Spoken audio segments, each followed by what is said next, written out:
Well, hello. I am very excited to be joined today by Matt Ackermann, the Chief Brand Officer of Integrated Partners and one of my favorite people in the industry. So, Matt, um, I'm actually wearing my Socialive shirt specifically for you because I know you're a fan and been a great partner. And it's my birthday, so I'm excited to be actually celebrating my birthday by talking to someone as energetic as you.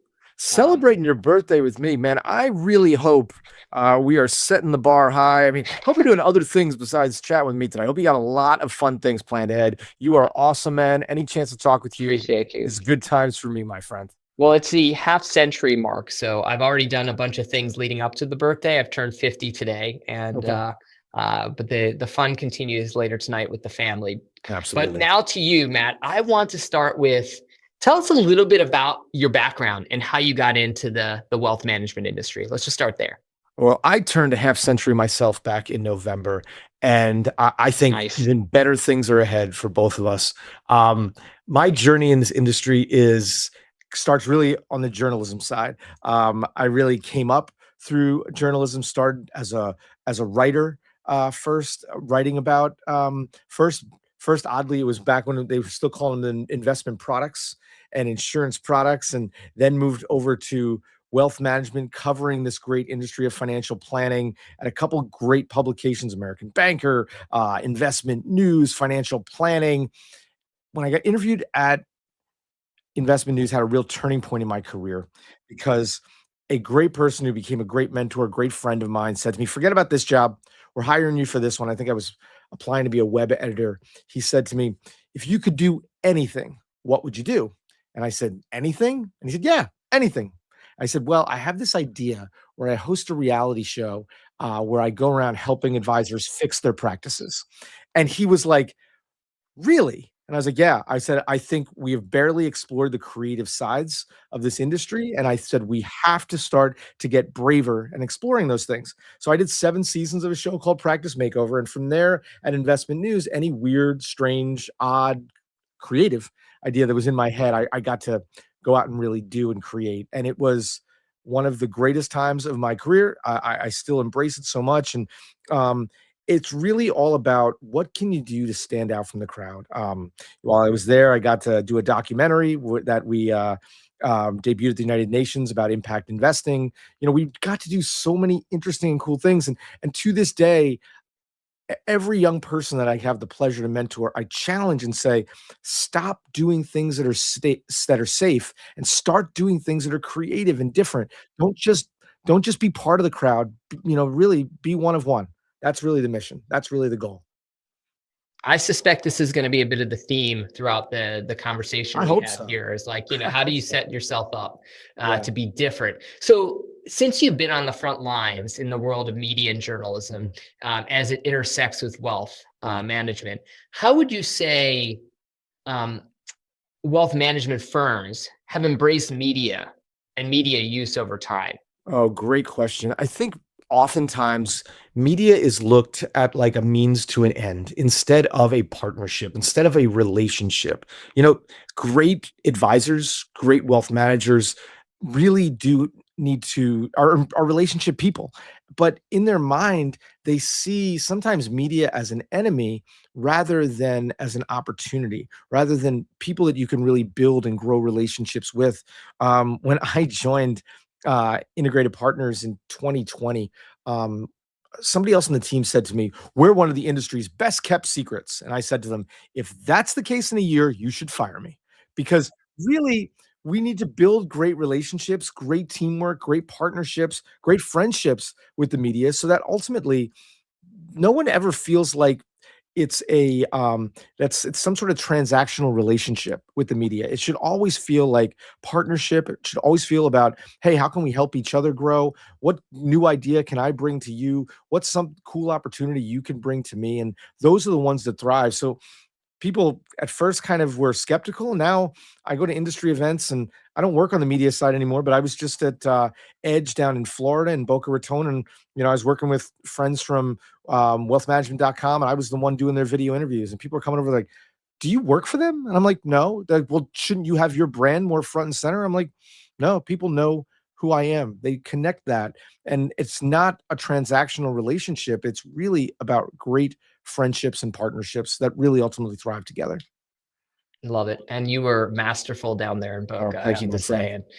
And so as when you look at kind of integrated partners and more broadly across the industry, in the last like 1 to 2 years, how are senior level leaders as well as wealth advisors more broadly starting to embrace content and video? How are they actually thinking about it? Are you seeing a change? I think we are seeing an evolution because they're beginning to realize that though it's great to have great media partnerships, getting your message out there isn't completely reliant on that relationship. You can develop your own voice, your own plan, your own strategy. You can do all of that yourself by developing that voice with great things like video, great things like podcasts. And the more you develop that voice, the more original your content begins to sound, begins to thrive. So that when you do an interview, you're not sitting there looking at notes or worried about what you might sound like. Because at the end of the day, you have such confidence in who you are, who your company is, who your brand is, all those things align. So it's like, I talk to our advisors all the time. We're really fortunate. We've got a great network of 250 advisors around the country. And the ones that really get it will be the ones that talk to me about like, not like, hey, if I do, what's the ROI if I create this video? Instead, they come to me and want to begin to develop a story. They want to develop, a frame of mind. I have a great advisor. I was just working with one of our firms, uh, Pisces Wealth, and he's like, I want to build a whole podcast, but I've got a lot of other passions around food and working out and all this. And I was like, great, let's build around that. We'll build around kind of the 4 F's of food, family, fitness, and finance, and build a whole nice package that is video enhanced and all these elements that work so well together. It's when you can create alignment between your story and ultimately what you're trying to create instead of trying to do it in reverse. That's when the real magic happens. You guys must see that, right, buddy? Oh, 100%. And I love Yeah. what you're saying because you're essentially saying, look, start with building your story and your narrative, Yeah. around the brand. Yeah. And from there, video and other kind of content mediums are about telling that story, which will ultimately lead to lead generation and Mhm. retaining clients and so forth. But so given what you've just shared, more practically speaking, what would you say have been video use cases that have been really effective for some of those folks once they figured out what their narrative is? I think the use cases are so one, what's the easiest one? I want to communicate with my clients. I want to create regular engagement with them directly so that ultimately doesn't feel wooden. We live in this age of AI, right? Where anybody and everybody can go to AI, punch in a couple keywords, spit out a email that goes out to clients. Everyone's so used to it that it becomes easier to delete than to read. It's like, oh, here's something, delete. But if you have video that's personalized, it's unique, then that in a use case becomes a great communication method with clients. The other thing is thought leadership. We were just talking about, hey, I want to get up there on a stage. I want to do this. I'm always like, develop your voice and your confidence first so that ultimately when you're out there, whatever story you're telling and whoever you're telling it to, you have such honesty and confidence in it that it is great no matter what. So you build up your credibility as a resource and a thought leader by leveraging great video pieces.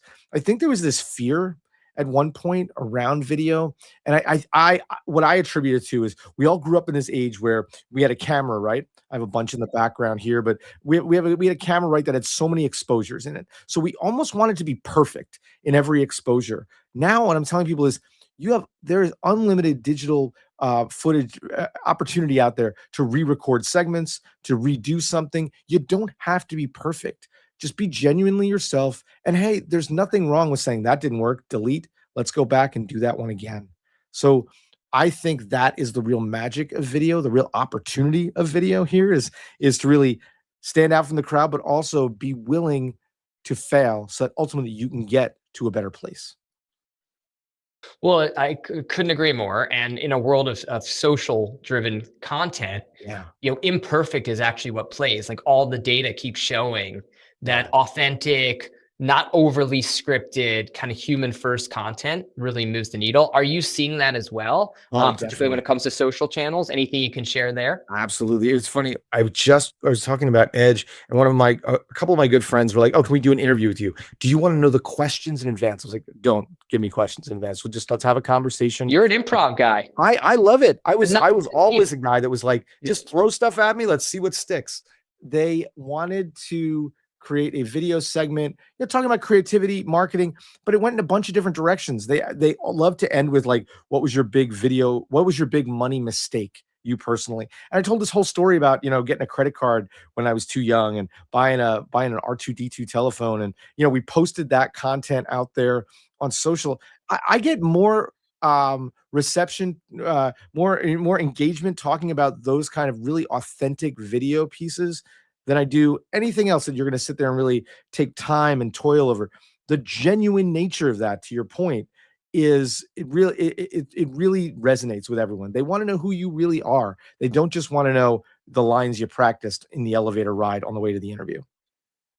I assume that R2D2 phone gave you a lot of pleasure, even if it Sure. maybe you learned some lessons about It had a credit card great use from it. ringtone to it. That was in my first apartment in Kearney, New Jersey. Let me tell you, I wasted a lot of money on stupid things. Well, we need to go through that journey to get to where we are. 100%. All right. So you are someone who's not afraid of technology. Video intersecting with technology is an interesting moment right now. Yeah. What are you excited about in terms of what technology can do from a video perspective, and what things kind of give you pause? So I'm fascinated about how the price point on a lot of things we do with video has dropped. I mean, Yeah. People come to me all the time. They're like, "Well, what kind of equipment do I need?" And I'm like, "Let's keep it simple to start off. You can go to Amazon and get some really inexpensive microphones to make you sound good. You can use your phone. There's so many aspects of it that make it much more attainable. I mean, I think about my first son when we were at even his pre-kindergarten graduation, and I had this giant camcorder that I was using. And now, because of phones, everyone is so much more comfortable in terms of shooting things and delivering product, that now when I introduce our advisors, say, to a platform like Socialive, they're not overwhelmed because they've been creating video content their entire life in every aspect of it. So it's not overwhelming to them to consider the fact that, hey, you can do this one touch recording. You can edit a video that's text edited, and you begin to take away all of the barriers and handcuffs away, so that ultimately content creation is simple. So then more people do it. When it's hard, nobody does it. So if there's a process that involves 8 or 9 people and lights and camera and action, whereas I can sit here in my attic, create a little studio, and really I'm able to not only create content but create great content on a regular basis. And that's amazing. Seeing that kind of evolution over the course of what my oldest son is now 14 years old. So over the course of the last 10 years, think about that. That's amazing to me. It's rapidly accelerating. So Yes. embracing authentic video. Yes. Failure is okay, or doesn't have to be perfect. Not having a huge footprint, feeling the FOMO quickly or feeling the effects quickly because your content gets out faster.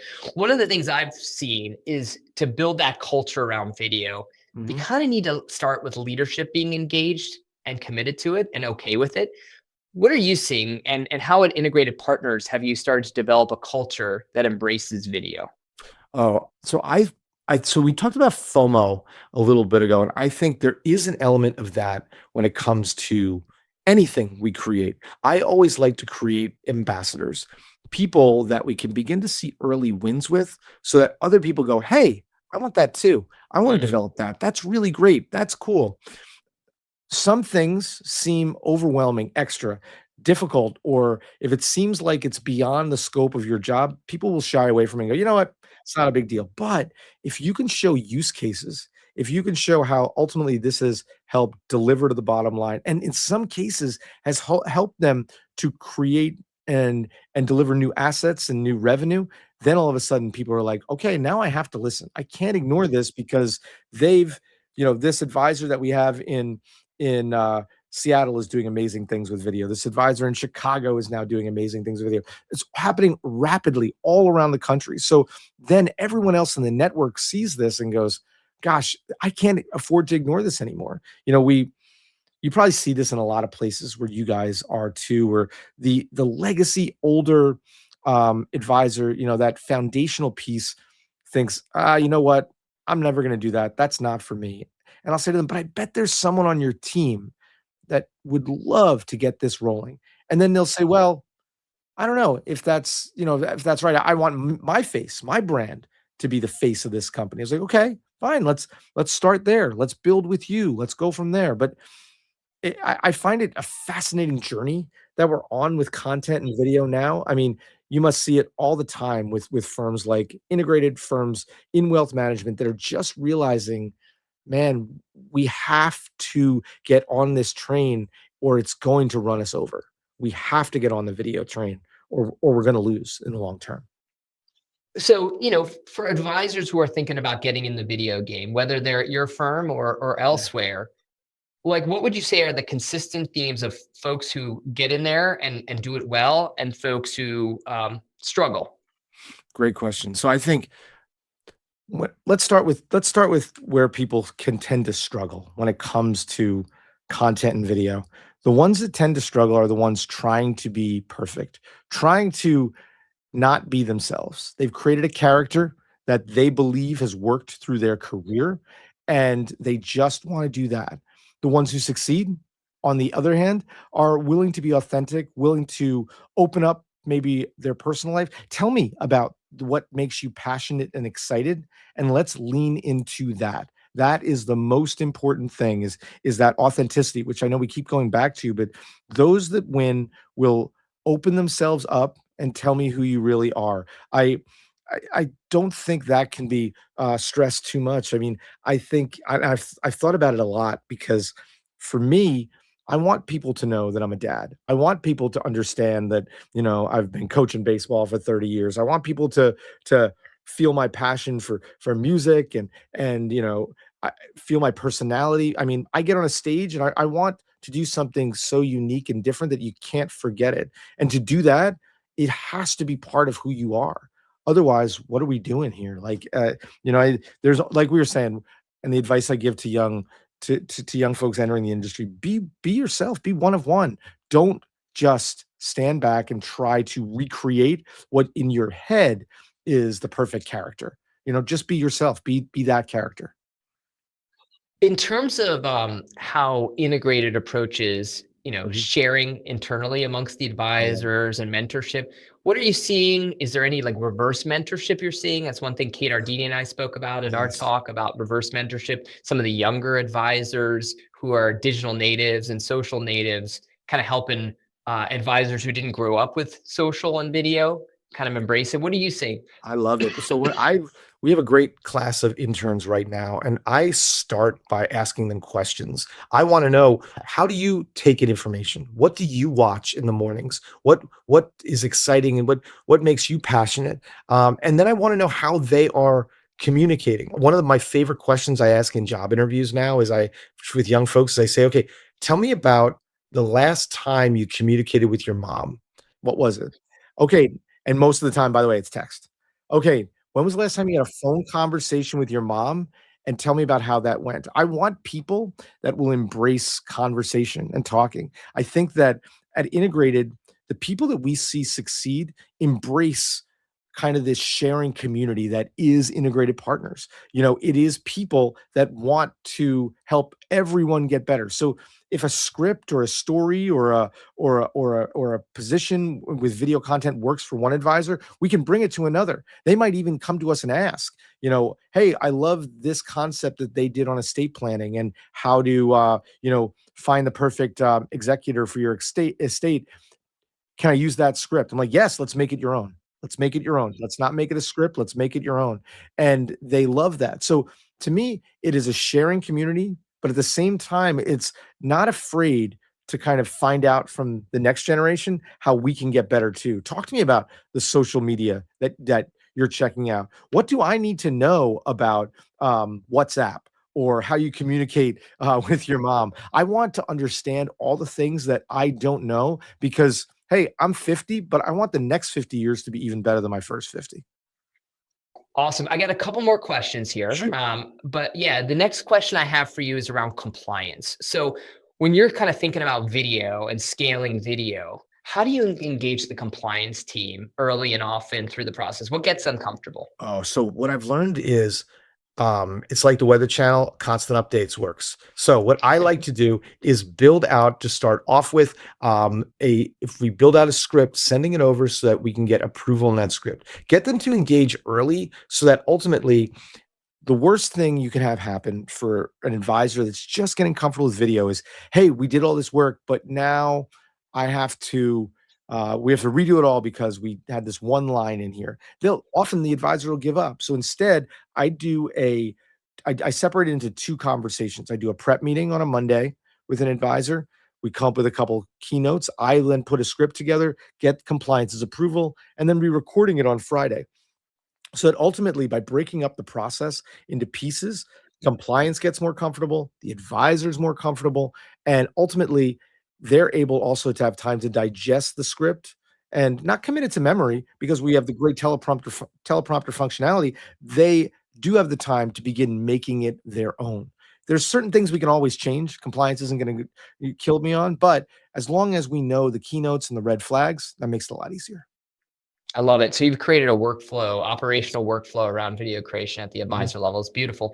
Yep. How do you think about long form versus short form? So podcast, webinar style creation, and that type of content versus kind of snackable short form social style or client messaging content. My answer is yes. I like them both.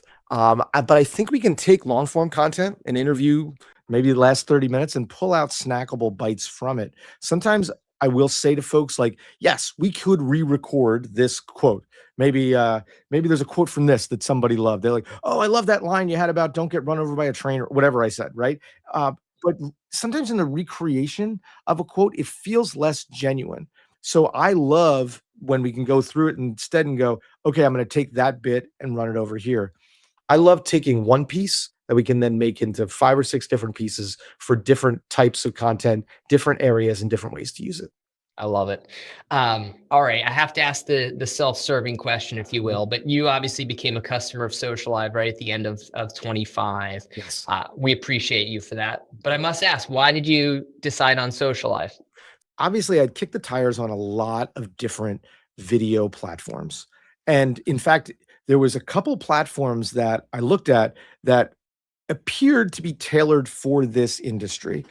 Hey, we're going to connect this directly to your CRM. Hey, we're going to connect this directly here. What Socialive was different to me is Socialive wasn't is a video platform that yes, it works perfectly in the wealth management sector, but it was built by people that are video people that are always looking for ways to enhance that. Some of the other platforms built by wealth management people that video was like stapled and taped on the back of it. For video to succeed going forward, you need innovators that are looking at this problem and saying, hey, this worked over here in when I was making music videos, or this worked over here when we were recording interviews at conferences that had nothing to do with wealth management. I want people that bring perspectives from other areas, and then we can work it into wealth management. Like I was talking before, right? Why does people have been doing reality shows for decades before I brought it up in some meeting, but they hadn't thought about it in the wealth management area. I love when people bring perspectives and point of view that ultimately make us rethink something that is normal. And the work that Socialive's done with video, the way you guys approach this, the innovations you've made with AI, man, that gets me excited to work with you day in and day out. Well, I appreciate that, and I got to tell you, we got a emerging new leap in our AI capabilities. We're working on a prompt-based engine that's going to allow you to take static content and turn into video, create brand themes at the advisor level, automate some of the editing and production of video, recorded authentic video, all within frameworks. So again, looking for ways to continue to like accelerate the process without losing that personalized touch I got a Wow. sneak peek. I'm raising my hand to be Saw a it? beta tester. I am Nice. psyched about it. One of the pieces that I love about it is it feels there's this almost moving way that it looks almost like you ever see a PowerPoint and you yawn? This takes almost that whole level of presentation and raises it to a new level. And man, I couldn't be more excited to hopefully to be a beta tester at some point of Oh, this you're in. technology. You're in. Nice. I'm Love it. saying you're definitely in, man. Love it, my friend. So I guess last question I think is what's the one thing that most excites you in the wealth management industry in the next 5 years that you think is coming? And what's the one thing that gives you pause or say, hey, let's be thoughtful around this? So both answers are going to be AI. AI is a fascinating thing to me that I Mhm. think is being embraced by advisors in very different ways. I think there's this notion that it's going to make us more effective and efficient. And I hope it does. I hope it makes us more effective and efficient. But the reason it gives me pause is there's always this concern that it's going to make us not lazier, but it's going to make us, not push ourselves as hard to continue. How are we going to use those minutes we get back? What are we going to do with them? And I think there's this notion sometimes that like AI is going to replace the advisor. Well, I don't believe that's the case because people want that human interaction at their they go to a wealth manager, they go to an advisor at the toughest of moments, and they want someone that has that empathy to tell them it's going to be okay. It's the same thing with great video platforms, great providers that I work with.